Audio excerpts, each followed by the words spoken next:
Megan Clayberg is certainly one coach who's been there, done that. Not only at FCA Camp, she's been a coach here at every camp since it began.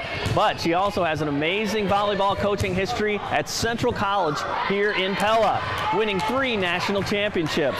But through it all, she's known where real success comes from, a real relationship with Jesus Christ. I can't remember exactly how I came to evolve to be a coach that coaches through God's principles. It's been Him working through other people in my life that's brought me to this point. And seriously, what I know is that when you take care of the relationships and you coach three-dimensional and you really work on the body, mind, and soul, then the wins take care of themselves. And you've had your share of wins too. I mean, how do you balance that? 3 national championships, a million other wins too, but how have you humbled yourself, kept it on the down low and say, you know what, that is not the most important thing? Well, first of all, it was never just me, and so it was easy to just share in the journey with everyone that was a part of it, because every single person that was a part of our program played a humongous role in our accomplishments. And yeah, just modeling out to our players that every single thing that happens here is for a reason. Every single thing that happens here is important, and it's part of our journey. We focus a lot on the journey and not on the outcome, and that helps us to, enjoy every moment, go through the highs and lows together. And when you do that, you really get close, and you go through hard times, and you really can learn to persevere. It's interesting.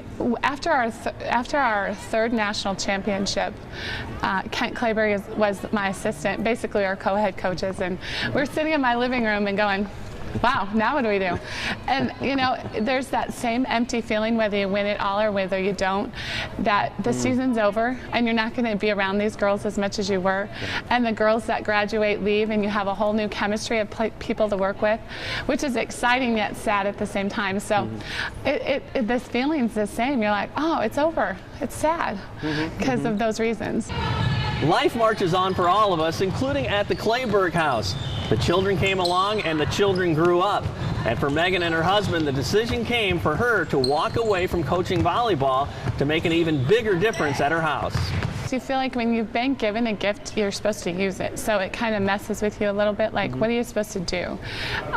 So all the way through, Brett and I had 5 children through this whole entire time, and our players were a huge part of that, and they loved our kids, and our kids loved that.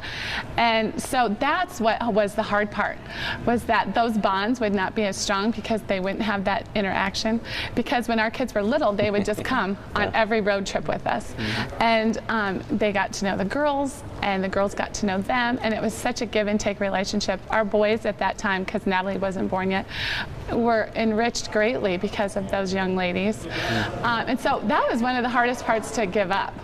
But I definitely felt God's calling. I felt like He anointed that time when I was working and doing that and being a mom, and then it was definitely over. Very difficult to explain to people who wouldn't have that same perspective. Yet I know that the players, because they knew me as a person, they totally understood it. She has a real love for us, and you can tell it's not like she's here for just because she's been here, She really puts her whole heart out the whole day, even if she's tired. And it's something that all of us huddle leaders look at and just know that we got to keep pushing through the day, even if we're tired, because that's what Christ did. How about the completeness of her life? I mean, she won 3 national championships at Central. She walks away because of her family. I mean, how does that speak to you as a young woman who hopefully one day going to be married and have kids herself? I heard her testimony this yesterday, 2 days ago. Just kind of actually heard her testimony as a huddle leader, one-on-one, all of us huddle leaders were there. It was really inspirational to know that even though volleyball and sports can absorb your life, that there are more important things, and that even though if you are really good or a really good coach, family and God and your ultimate purpose isn't volleyball or isn't the winning, but it's your family and relationships. So that was something that was all of us really, it shocked us, but it was something that I know I'll never forget. She just brings the love of the game together. She has so much passion for the game and so much passion for us as young ladies, and yeah, she just loves the Lord too, and she just pours all of this together, and she brings the she brings God into the drills that we do. She brings it into all aspects of the game and of our lives, and she sets a really good example for all of us at camp. One of the exciting things that came from being a coach at Central was that a platform was given. And it's amazing, just because you have some success, that people think you're credible. So I thought, well, I better act like it in the world of volleyball. But it seriously was such a team effort, and I always would share that with people and talk about that.